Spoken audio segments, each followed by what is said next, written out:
ভারতে বাংলাদেশি নারীকে ধর্ষণের পর হত্যা। ভারতের বেঙ্গালুরুতে 28 বছর বয়সী এক বাংলাদেশি নারীকে ধর্ষণের পর হত্যা করা হয়েছে। শুক্রবার 24 জানুয়ারি সকালে তার মরদেহ উদ্ধার করে পুলিশ। সংবাদ মাধ্যম ডেকান হেরাল্ড জানিয়েছে, ওই নারী ভারতে অবৈধভাবে বাস করছিলেন এবং তার কাছে বাংলাদেশের পাসপোর্ট বা অন্য কিছু পাওয়া যায়নি। পুলিশ জানিয়েছে, হত্যার শিকার নারীর নাম নাজমা। তিনি বিবাহিত ছিলেন এবং তিনি তার স্বামীর সঙ্গে সেখানে থাকতেন। শুক্রবার সকালে রামমূর্তি নগরের কলকেরে লেকে তার মরদেহ পাওয়া যায়। এক জ্যেষ্ঠ পুলিশ কর্মকর্তা সংবাদ মাধ্যম ডেকান হেরাল্ডকে বলেছেন, তার স্বামীর দেওয়া তথ্যে নিশ্চিত হওয়া গেছে নাজমার কাছে কোনো বৈধ কাগজপত্র ছিল না। নাজমার ভাইও তথ্যটি নিশ্চিত করেছেন তিনিও এই শহরে থাকতেন। তবে নাজমার কোনো কাগজপত্র না থাকলেও তার স্বামী সুমন বৈধভাবে 6 বছর ধরে ভারতে বসবাস করে আসছেন। তার কাছে বাংলাদেশি পাসপোর্টও আছে। তিনি সেখানে সিটি কর্পোরেশনের ময়লা পরিশোধনের কাজ করেন। এই দম্পতির ঘরে 3 সন্তান আছে, যারা বাংলাদেশের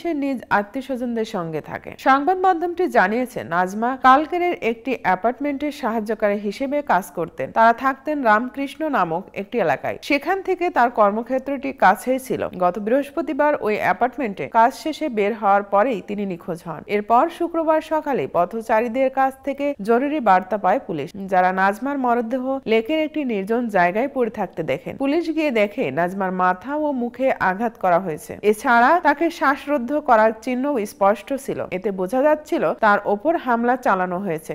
নাজমার হত্যার ঘটনায় একটি মামলা দায়ের করা হয়েছে। পুলিশের প্রাথমিক ধারণা, তার মাথায় পাথর দিয়ে আঘাত করা হয়েছিল। এছাড়া তার ওপর কতটা যৌন পাশবিকতা চালানো হয়েছে সেটি ফরেনসিক রিপোর্টের মাধ্যমে জানানো যাবে বলে জানিয়েছে তারা। এই মুহূর্তে হত্যাকাণ্ডের সঙ্গে জড়িতদের খুঁজে বের করার চেষ্টা করছে পুলিশ।